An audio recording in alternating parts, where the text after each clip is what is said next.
Marami pong Pinoy crypto enthusiast ang umaasa pa rin sa potensyal ni Pi Network bilang susunod na bigating crypto project.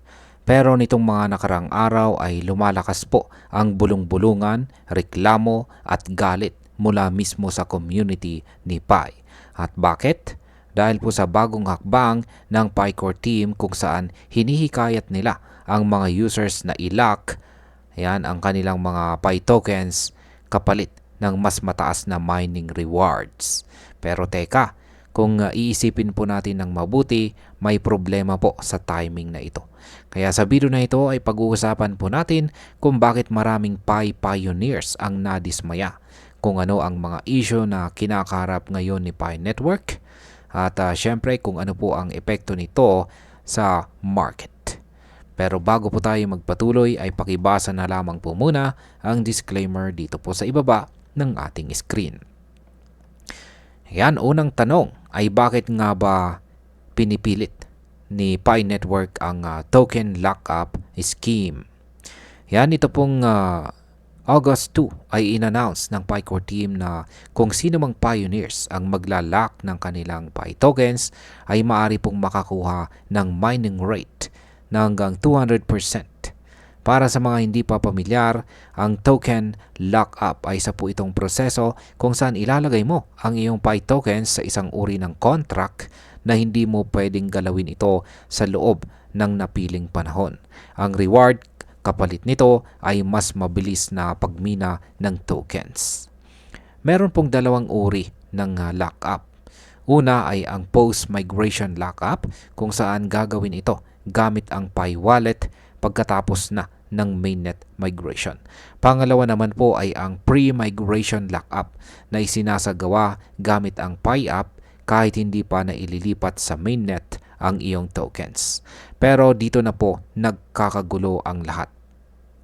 Yan, bakit galit ang community ni Pi Network? Marami sa mga users ang nagsasabing hindi ito ang tamang panahon para mag-lock ng tokens. At bakit?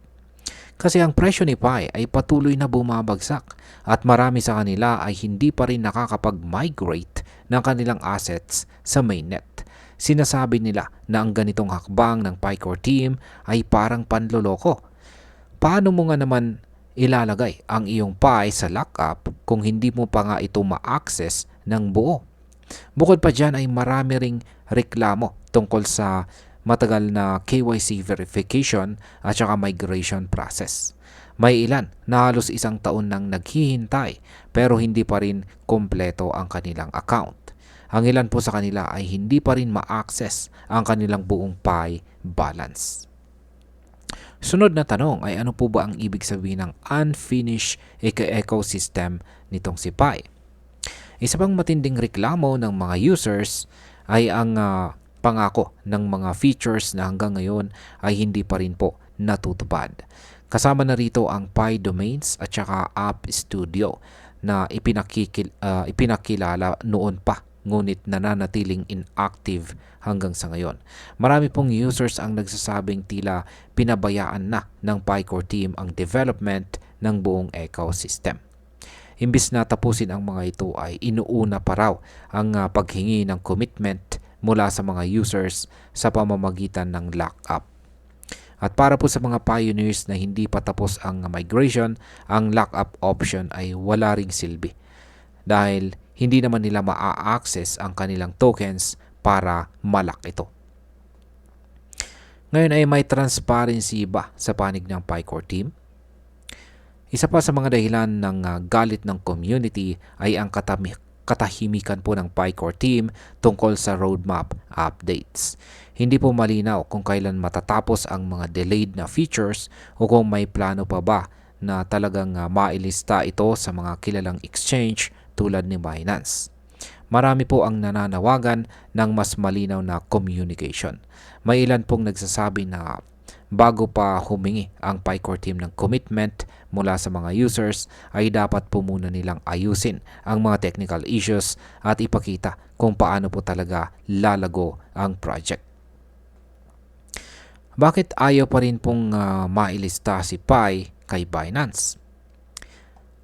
Matagal nang gustong makita ng mga users na si Pi ay malista kay Binance. Pero ayon po sa isang episode ng BN Crypto Podcast, baka raw hindi makabuti ito sa ngayon. Ayon po sa ilang analyst ay kung maililista agad si Pi habang hindi pa buo ang kanyang ecosystem ay mas lalo itong babagsak. Ibig sabihin ay baka hindi pa ito handa para sa ganitong klase ng liquidity exposure. At bilang panghuling katanungan ay gaano po kababa ang presyo ni Pi ngayon? Habang nangyayari po ang lahat ng ito ay tuloy po ang pagbagsak ng presyo ni Pi. Nitong nakarang Sabado ay bumagsak po ito ng karagdagang 11%. Sa kabuuan ay halos 90% na ang ibinagsak nito mula sa kanyang all-time high nitong February. At hindi lang yan. Ngayong buwan po ng August ay may 160 million Pi tokens na marirelease. Ito ang pinakamalaking token unlock sa kasaysayan ng project. Ibig sabihin ay dadami pa ang supply sa market at maaring lalong bumaba po ang presyo. At ayun, para po sa atin dito sa Pilipinas na umaasa dito kay Pi Network bilang isang potensyal na investment or pangmatagalang project ay napakahalaga po ng transparency at saka development. Kapag ang isang project ay maraming pangakong hindi po tinutupad at hindi rin malinaw ang direksyon, nagkakaroon po ito ng malaking epekto sa kumpiyansa ng mga investors. Ang mga Pinoy na naglaan ng oras, effort at resources sa pagmimina ng Pi sa loob ng maraming taon ay maaari pong mawalan ng gana kapag nakikita po nilang hindi pa rin umaandar ang project sa tamang bilis. Lalo na kung pati presyo ay pababa at wala pang access sa liquidity. At bilang panghuli, para sa akin ay malinaw na kulang si Pi Network sa tamang timing ng mga desisyon. Hindi masama ang token lockup kung may kasabay po itong malinaw na roadmap at aktual na ecosystem na gumagana. Pero kung wala pa ang mga ito at patuloy na bumababa ang presyo, parang nagiging pabigat ito kaysa sa tulong. Sa ngayon ay dapat munang ayusin ng Pi Network ang kanyang mga pending issues tulad po ng migration, KYC at saka ecosystem tools bago humingi ng dagdag na commitment mula sa community. Kung hindi ay posibleng tuluyan ng mawalan ng tiwala ang maraming pioneers. At kapag nangyari ito, ay baka mahirapan na si Pi Network na bumangon muli. At ayan, hanggang dito na lamang po tayo sa video na ito mga ka-crypto. Marami pong salamat sa panonood. Ingat po tayo lagi at God bless po sa ating lahat.